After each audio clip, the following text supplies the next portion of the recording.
Social Anarchism and Organization. Part 3. Anarchism in Brazil. Loss and attempted recovery of the social vector. We are combatants of a great war. All combatants mutually understand how to fight, assuming commitments, without which there cannot be unity of action. Those who understand this with others are no longer masters of their will entirely, held by a few threads to a signed agreement. If the threads break, the agreement is broken. If you understand, desist from the common fight. You flee the struggle. You evade your comrades. José Ortizia. Ortizia. Anarchism arose in Brazil in the 19th century as an order-destabilizing element, with some influence over the revolts of the time, as was the case with the Praieira insurrection of 1848, over the artistic and cultural environment as well as with the experiences of the experimental agricultural colonies at the end of the century. The Sicilia colony, 1890 to 1894, being the most well-known of these experiences. There are reports of strikes, workers' newspapers, and the first attempts at organizing centers of workers' resistance in the same century. The emergence of what we call the social vector of anarchism began at the beginning of the 1890s, driven by a growth in the social insertion of anarchism in the unions, which culminated in the second decade of the 20th century. We call the social vector of anarchism those popular movements that have a significant anarchist influence, primarily with regard to their practical aspects, irrespective of the sectors in which they occur. These mobilizations, fruits of the class struggle, are not anarchist, as they are organized around questions of specific demands. For example, in a union, the workers struggle for better salaries. In a homeless movement, they struggle for housing.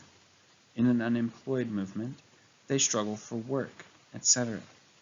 However, they are spaces for the social insertion of anarchism that, by means of its influence, confers on the most combative and autonomous practical movements with the use of direct action and direct democracy, aiming at social transformation.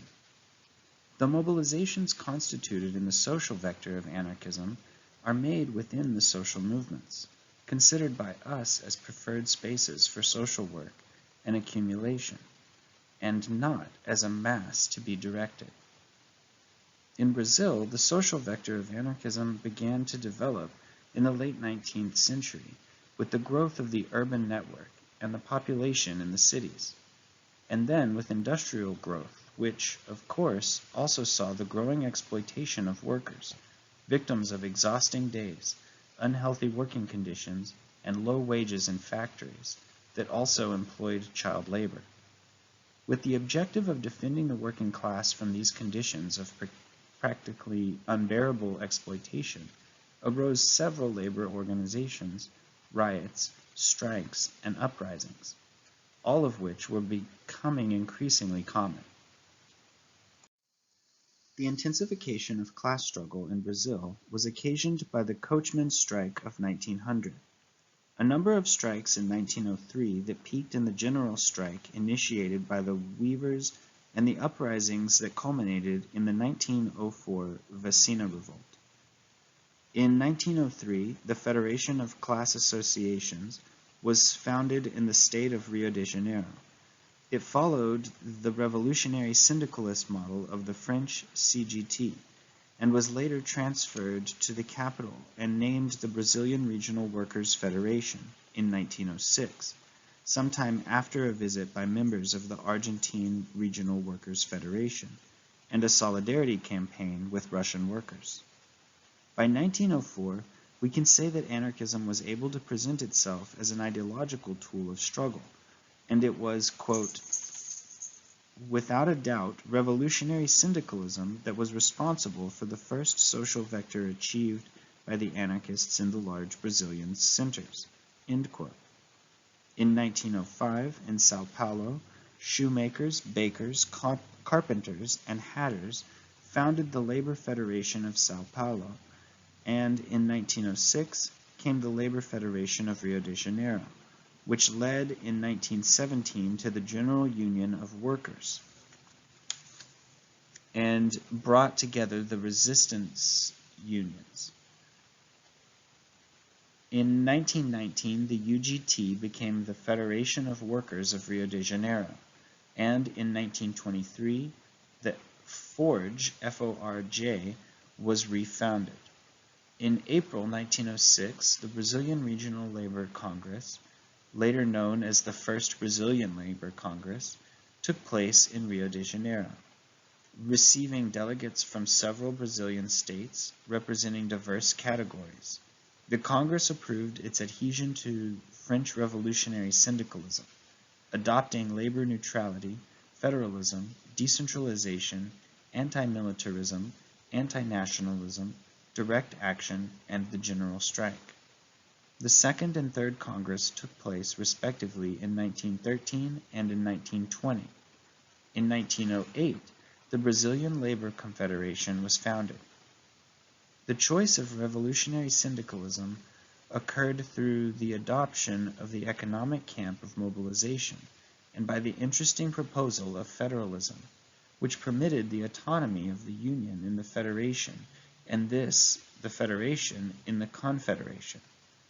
Besides this, there was an international influence from the adoption of this model in other parts of the world. The means of struggle made by the mobilization around short-term issues serves as a revolutionary gymnastics, which prepares the proletariat for the social revolution. Quote, "The anarchists hoped that in concrete action, in solidarity, and in the empirical observation of the contradictions between capital and labor, evidenced in conflicts, was the great lesson to be learned by the workers. That was the guarantee, they said, of the acquisition of ideological principles, not by rhetorical preaching or manuals, deprived of sensible experience, but by the practice of revolutionary and daily action by the masses." The first decade of the 20th century counted more than 100 strike movements, which acted principally in relation to the salary question. During the years of 1917 to 1920, more than 200 demonstrations and strikes took place between Rio de Janeiro and São Paulo alone. This whole conjuncture of mobilization occurred with ample influence of the anarchists, who tried to carry out their propaganda in the unions, not circumscribing these within the anarchist ideology. The unions were for the workers and not for anarchist workers, but utilizing them for the propagation of their ideas. All this expectation placed on the social revolution, which was becoming more and more real since the mid-1910s, culminated in three relevant mobilizations. Firstly, in 1917, in that which became known as the 1917 General Strike, when workers of São Paulo, in a large way organized around the Proletarian Defense Committee, struggled against famine, carrying out sabotage and boycotting products from the Crespi, Matarazzo, and Gamba industries. Among the victories of the strike movement are the 8-hour workday and wage increases won by sectors of the movement. In 1918, the mobilizations continued, and in Rio de Janeiro, the anarchist insurrection took place. With strikes taking place in the Carioca, Rio de Janeiro factories and Campo de São Cristóvão occupied by the workers, the insurgents wanted the seizure of government buildings and the establishment in the city of the First Soviet of Rio de Janeiro. Finally, in 1919, the Civil Construction Workers Union had the greatest gain of all, winning the 8-hour workday for the whole sector. Besides this, outside of Rio de Janeiro and São Paulo, significant mobilizations took place in other states of Brazil: Rio Grande do Sul, Paraná, Santa Catarina, Minas Gerais, Pernambuco, Alagoas, Paraíba, Bahia, Ceará, Pará, and Amazonas. There was even a large cultural movement that worked together with the Union mobilizations and was very important. Rationalist schools inspired by the principles of Francisco Ferrer and Guardia, social centers, workers' theater, and other initiatives that were fundamental in forging a class culture, an object of union in times of struggle. There was also, at this ascendant juncture of struggle, the formation of two political and ideologically anarchist organizations, which sought to work with the Union movement. The first of these was the Anarchist Alliance of Rio de Janeiro, founded in 1918 by the need for an anarchist organization for working within the unions, and which was important for the 1918 insurrection. However, with the repression that occurred, the alliance was disbanded, returning to organize in the First Communist Party, of libertarian inspiration, founded in 1919. Both the Anarchist Alliance and the Communist Party grouped together members of a sector of anarchism which is called organizationalist, and which understood as necessary the distinction between levels of action, the political level, ideologically anarchist, and the social level, of union mobilizations. These militants understood as necessary the existence of specific anarchist organizations to act together with trade unions. It is important to emphasize that, at this time, anarchists already had a preoccupation with their specific organization. We can say that the social vector of anarchism was on an upward curve until the beginning of the 1920s, when the crisis of anarchism, parallel to unionism itself, began to develop. Culminating in the 1930s in their demobilization and in the loss of this social vector. For us, the loss of the social vector of anarchism is the result of two contexts of crises, one of the situation and the other of anarchism itself.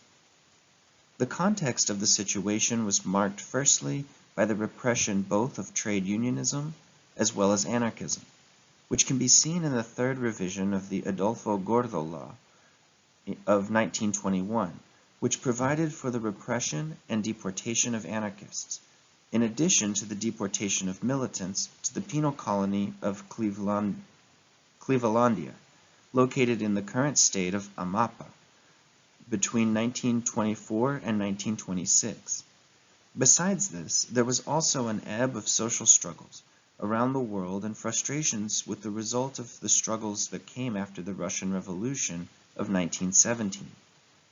Also significant was the end of the First World War and the recovery of European factories, which returned to export, including to Brazil, reducing the workers' contingent in the cities and the growth of the Communist Party, founded in 1922, which from 1924 began to most strongly dispute the unions and ally itself with the reformists, proposing electoral participation as a form of political expression.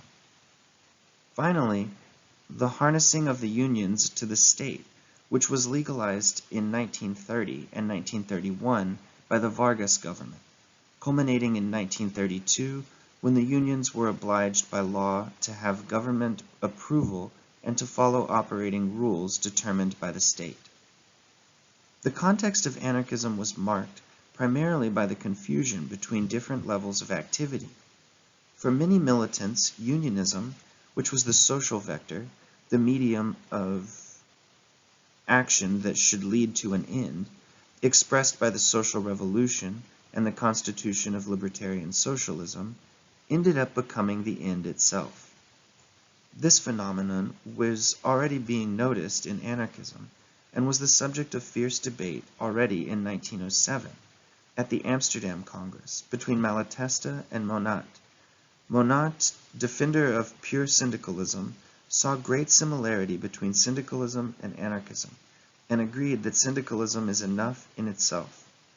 Malatesta, with a diametrically opposed position, considered syndicalism a camp particularly favorable to the spread of revolutionary propaganda, and also as a point of contact between anarchists and the masses. Thus, Malatesta argued for the need for two levels of activity, one politically anarchist, and the other social, within the Union, which would be the means of insertion. The positions of Malatesta and Monat summarize the positions of the Brazilian anarchists. On one side, a part of the anarchists defended the need for specifically anarchist organization, which should seek social insertion in the unions. On the other, anarchists who had understood militancy within the unions as their only task, and thus, quote, forgot to form specific group capable of giving support to revolutionary practice, end quote. Our position in relation to the social events of the early 20th century is aligned with that of Malatesta, which was taken up in Brazil by José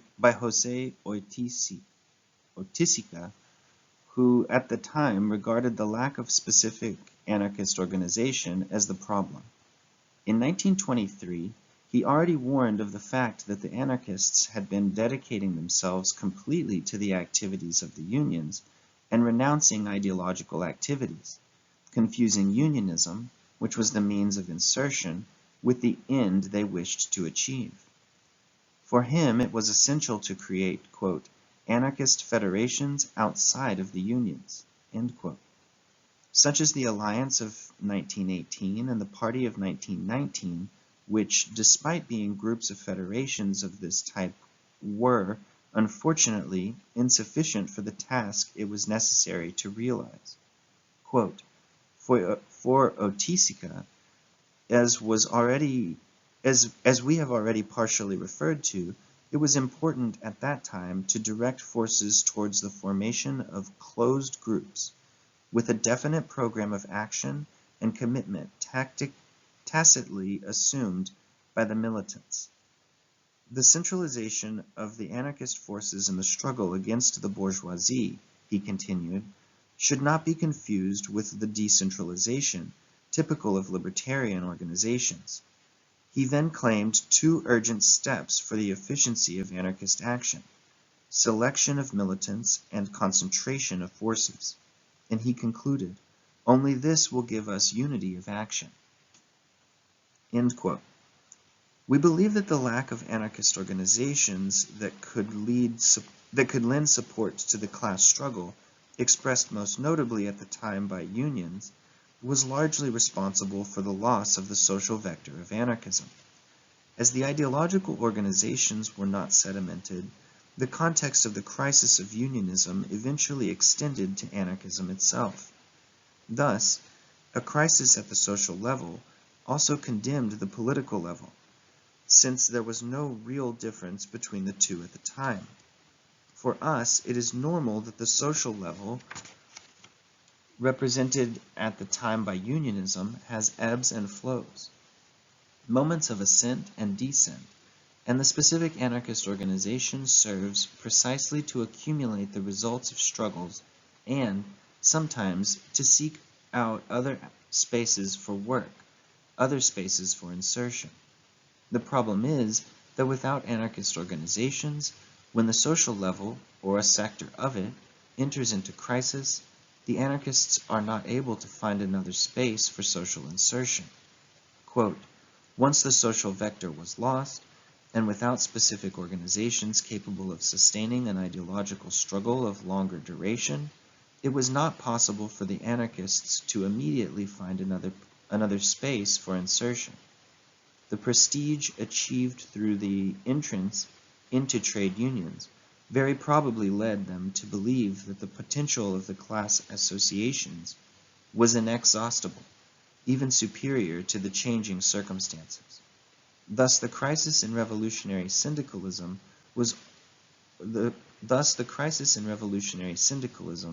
also took the social vector of the anarchists, who then started to, quote, organize themselves into cultural groups and for the preservation of memory, end quote. The FARJ claims to continue the militancy of Ideal Perez and the work that originated from his history of struggle. Ideal Perez was the son of Juan Perez Busas, a Galician immigrant, anarchist, and shoemaker who played an important role in Brazilian anarchism from the end of the 1910s. He was an active militant of the Alliance of Craftsmen in Footwear and of the Workers' Federation of Sao Paulo, having been active in numerous strikes, pickets, and demonstrations. In the 1930s, he was active in the Anti-Clerical League, and in 1934 participated decisively in the Battle of Sé, when the anarchists rejected the integralistas, fascists, under bursts of machine gun fire. The following year, anarchists also participated in the formation of the National Liberator Alliance, a coordination that supported the anti-fascist struggle, combating imperialism and landlordism. Ideal Perez was born in 1925 and began his militancy in the context of crisis, when the social vector of anarchism had already been lost. This happened in 1946 when he participated in the Libertarian Youth of Rio de Janeiro, in the periodicals Ação Direta and Archote, in the Anarchist Union of Rio de Janeiro, in the Anarchist Congress that took place in Brazil, and in the Union of Brazilian Libertarian Youth. Ideal Perez had relevant participation in the Professor José Ortizia Study Center, site of a series of courses and lectures that used anarchism as a background and which was closed down by the dictator in 1969, when Ideal was imprisoned for a month in the former Department of Social and Political Order, first in the Galeão Air Base and then in the barracks of the military police on Barão de Mesquita Road, torture center for the military dictatorship. In the 1970s, after prison, Ideal organized in his house a study group that had as its goal to bring in youth interested in anarchism and, amongst other things, to put them in touch with former militants and establish links with other anarchists in Brazil. This study group would constitute the nucleus of the Libertarian Study Circle, conceived by Ideal and his partner Esther Redes.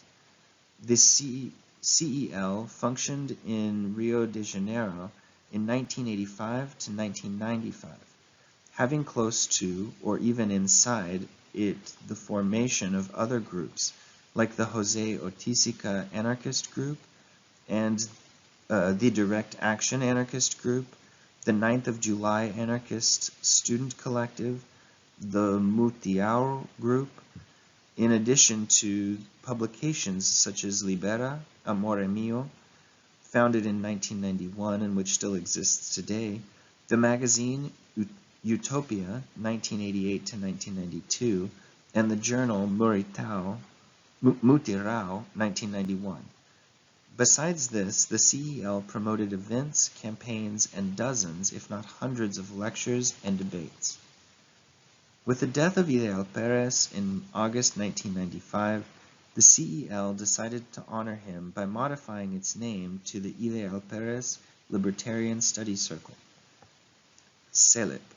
CELIP gave continuity to the work of the CEL, being responsible for aggregating militancy in Rio de Janeiro and continuing the theoretical improvement thereof. Additionally, CELIP emerged with the publication of Libera, through which it developed relationships with groups across the country and abroad. It brought forward important libertarian reflections on issues that were on the agenda in Brazil and the world at the time, and served for the spread of texts and news of various groups in the country. The lectures and debates continued, attracting new militants, and the relations that some militants had with the Uruguayan Anarchist Federation ended up significantly influencing the model of anarchism that was being developed within CELIP. It was It was co-organizer of the State Encounter of Libertarian Students and of Rio de Janeiro. It was co-organizer of the State Encounter of Libertarian Students of Rio de Janeiro in 1999, participated in the International Meeting of Libertarian Culture in Florianopolis in 2000, and contributed to the activities of the Institute of Libertarian Culture and Action in Sao Paulo. It also took up the struggle of the oil industry workers, re-establishing ties between anarchists and unionists in the oil industry, ties that date back to 1992-1993, when they occupied the headquarter buildings of Petrobras, together in the first occupation of a public building after the military dictatorship. In 2001, this struggle of the anarchists and oil industry workers was resumed, culminating in 2003 in the more than 10-day encampment by anarchists and oil industry workers fighting for amnesty for comrades politically dismissed. Besides this, CELIP did a range of other activities.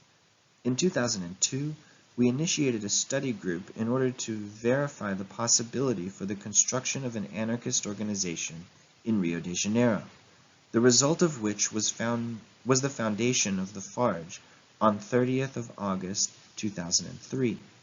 For us, there is a direct link between the militancy of Ideal Perez, the construction of the CEL, its functioning, the change of its name to CELIP, and the subsequent foundation of the FARJ.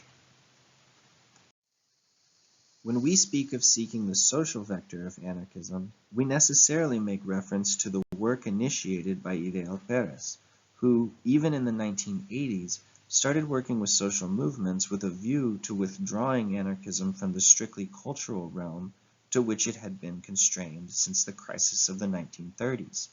Quote, in the first half of the 1980s, Ideal and Esther entered a social movement as founders and members of the Lemmy Friends and Residents Association.